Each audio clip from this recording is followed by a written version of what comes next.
Hey everybody, I made a video a couple weeks back about am I an idiot for doing what I did to this car. So I figured I'd show you part two.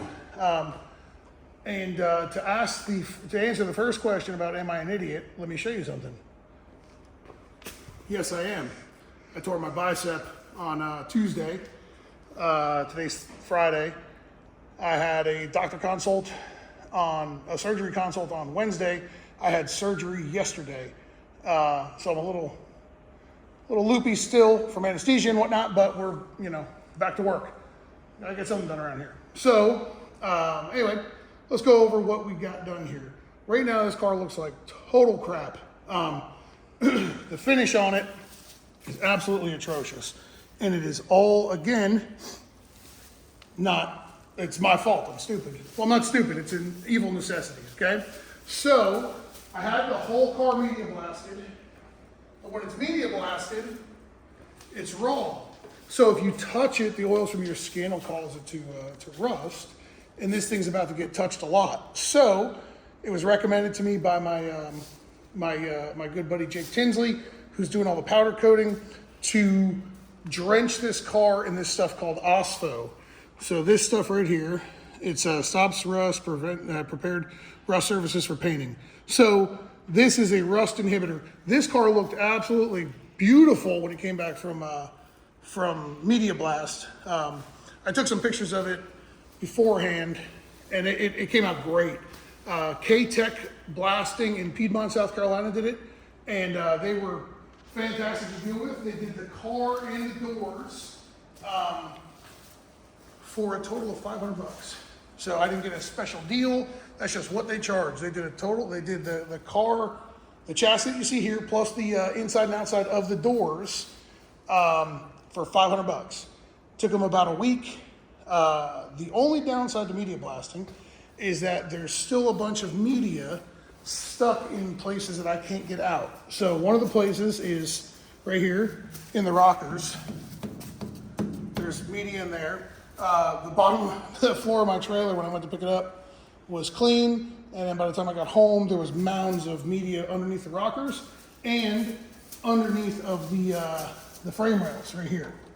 So the question I asked last video was, what do you think it's going to weigh? And after it's been blasted, and well, it's rather disappointing. It weighs the exact same amount, which to me is absolutely impossible. Everybody else agree, all my buddies agree with me, it's absolutely impossible. But there's media everywhere in here. So when Matt gets this thing up at fabrication, Matt Smith with Performance Fab, we're gonna drill a couple holes in the bottom of the rockers and vacuum it out. And then the back here is getting cut out, so we won't care about the media that's in there. So like I said, again, the bottom of my floors of the trailer was drenched in like perfectly straight lines right along these frame rails and right along those rockers up there. I mean, tons of media came out. So the weight was actually the exact same. It was 586 pounds. To tell you how pissed I was to see that is an understatement. So let me go over a couple of things that we're planning on doing here. So the OSFO that's on there, it makes it look like crap. If you ever do this to your car, I want to forewarn you that, or anything, if you ever cover anything with OSFO, don't do it over concrete. It ruins the concrete. Ask me how I know. We did it. So that was bad news, but it is what it is. Now, the car itself, what we're doing here is, we're doing a back half, like you saw in the first video. So like these bars from here and down here, and all this stuff is getting cut out. Matt's also going to fabricate some mounting brackets to get rid of this piece of metal here and this piece of metal here so we can mount the convertible top to it. This whole drip tray is going to get cut out. We're going to pull this whole convertible drip tray out. We're going to cut that out. Cut all this stuff out back here that's kind of irrelevant. All this back here, this fill panel back here. And one of the things that does happen from media blast is like here, right here you can see, I'm sure tire shake had something to do with this as well, but this is for loose, like it's gotta be rewelded. Matt will take care of that. There's a couple little spots like that that were kind of hit with the media blaster, and then just, you know, it is what it is. So, so yeah, it's all stripped. It weighed the exact same, 586. It's rather depressing. I got some parts in for the front end, so I figured I'd show you.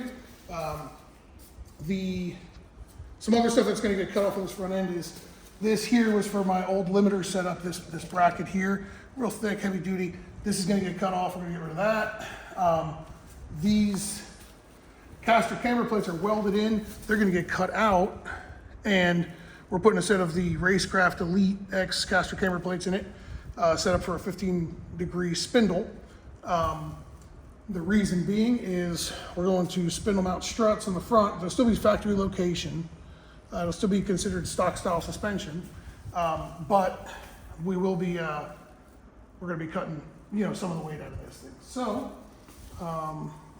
this whole thing, I'm going to wind up putting the convertible top back on it, just the framework for the convertible top back on it, and put it in the trailer, and then bring it to Matt when he's ready for it. So this is all we got. Now, in the comments, let me know, what do you think? Should we do anything different? Here's some questions I got for y'all. This is the factory piece of the firewall. This has been left there like that because the argument's always been like the factory firewall location. Well, this is a factory firewall location, and this kind of justifies, you know, dictates that. This is into the factory frame rail. So there was no arguing that this was a factory firewall location. Now we re-sheet metaled it to make it nice and smooth, but should we get rid of that? It's pretty ugly. Should we get rid of it? Should we replace it with a fresh piece of steel and then just cut out the holes that we need to? If we do get rid of it, we could probably get rid of this way this brake master cylinder setup was mounted and do it all inside the car as opposed to having something there. That could be all nice and clean. If we do get rid of it, we wouldn't have this big hole for the steering shaft to come through. We just put a nice little grommet there. So let me know what you think. Should we get rid of that? Next thing, Justin, our employee, is really wanting me to put strut cups in this thing. What do you think? Should we get rid of the factory front suspension and do strut cups and we lose all this weight right here? I say no. He really wants to. If we do that, it kicks us out of the whole stock front suspension deal. So you're looking at this video. If you see something in this thing that you think we should change, let me know what you think. Let me know what you think we should change, and we'll discuss it. So let's look at a couple of different weights. I started scaling some stuff on the computer here. So if anybody's interested, if anybody's going after some lightweight stuff, first off, here's the spindle mount strut. So it's a 15-degree strut that goes in through your caster camber plate right here, right? It's got your adjuster here for your spring. This is from Sandtough and Racecraft. I bought them straight from Racecraft. It's already got Racecraft's, so I can't really hold on to that, so I just have to drop it. It's already got Racecraft's steering arm on it. Heavy duty, don't need to brace it, you know. And it drops into the Racecraft 11.5-inch lower control arm. It's already, you know, drilled for aftermarket brakes. And then the wheel is going to go, well, the brake, and then the wheel is going to go straight onto this. So it'll be a spindle mount wheel. We won't have lug nuts anymore. This is a Sandtough piece. If you're interested in these, Sandtough is Racecraft's a stocking dealer. They had them in stock on the shelf, had them in 2 days, 3 days, something like that. People are going to ask, why'd you go to Sandtough? Well, Sandtough is the only company. I called Toby at Racecraft, and Toby explained to me Sandtough's the only company that makes a 15-degree strut. So a lot of people go, well, why would you want a 15-degree strut? Well, I want it to land and work well inside of the front end with factory style suspension, and Racecraft has all the parts that I'm going to buy. So the caster camber plates, the lower control arms, the bump steer kit, all that stuff is from them. And as Justin says, our employee, if you buy everything from one place, you have the ability to give them shit if it doesn't work. And that was the logic behind doing this. So Sandtough's they're very well known. They've been around forever. Really good product. They make great stuff. Very well built. The only thing that's a little weird, because I'm used to I'm used to, you know, AFCO and Menser, is that this top adjuster here doesn't actually click. It just has sweeps. But Racecraft sent me some cool little knobs that can go on here. They're nice, look good, and are marked, so it shouldn't be too hard to keep up with. So that's the spindle mount strut. Let's look at some weights. So this is, I've been weighing stuff. Go straight in, there you go. So I've been weighing some stuff. Hold on, let's see here, let's get rid of that glare. Here we go. Front lower control arms are 3 pounds, 8 ounces each. So if you guys ever have questions about this type of stuff, maybe you can come back to this video and check it out. The goal here is to try to lose as much weight as we possibly can. So here's some interesting stuff. Caster camber plates, hardware in tie. Oh, I know what I did here. Yeah, no. Yeah, look at that. So caster camber plates in steel is 1 pound. Caster camber plates in tie is 4.6 ounces. So it's a little better than, it's a little less than half the weight. That's like a complete hardware setup from Racecraft for the caster plates, and then that's a complete hardware setup for those caster plates bought through Racecraft in titanium, and they come from Tie 64. Caster camber plate weight is there, and I put like either each or total, right?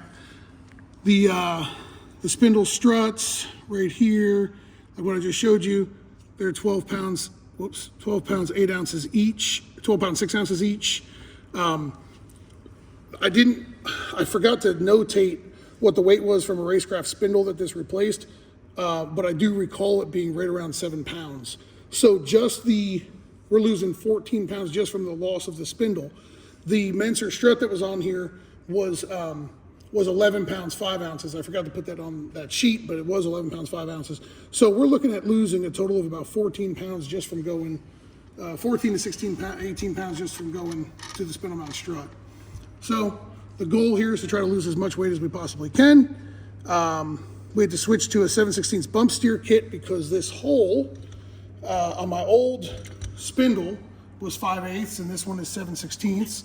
So if you're going to redo the front end of your Fox body or your Camaro, my recommendation is just call Toby at Racecraft and tell him what you got, tell him what you want to do, and he'll guide you along the way the right way. So of course we got TBM brakes. So like there's spindle mount brakes right here, right there. TBM spindle mount brakes, 15 pounds, 5 ounces. This, so that's everything, rotor, caliper, whole 9 yards. That actually should say total because I put the entire contents of the box on there. So we got a couple more things to weigh, but as this thing goes back together, I'll weigh more and more things as it comes in. I'm still waiting on the new RC Comp wheels, and I'm waiting for the RC Comp rear wheels, the tie beadlock bolts from RC Comp, and the RC Comp front wheels. Once they come in, we'll weigh them, and we'll document all this stuff as we go along, so that maybe if you're building a Fox body, you can come back and reference this stuff and see if it's worthwhile spending the money. So hardware is probably the easiest way to save money when it comes to titanium, probably the cheapest as well. You just have to be, you know, kind of pick and choose what you're going to do with where you're going to put it. So, all right, comment down below. What should we do? What should we change? What should we keep? What should we get rid of? See ya.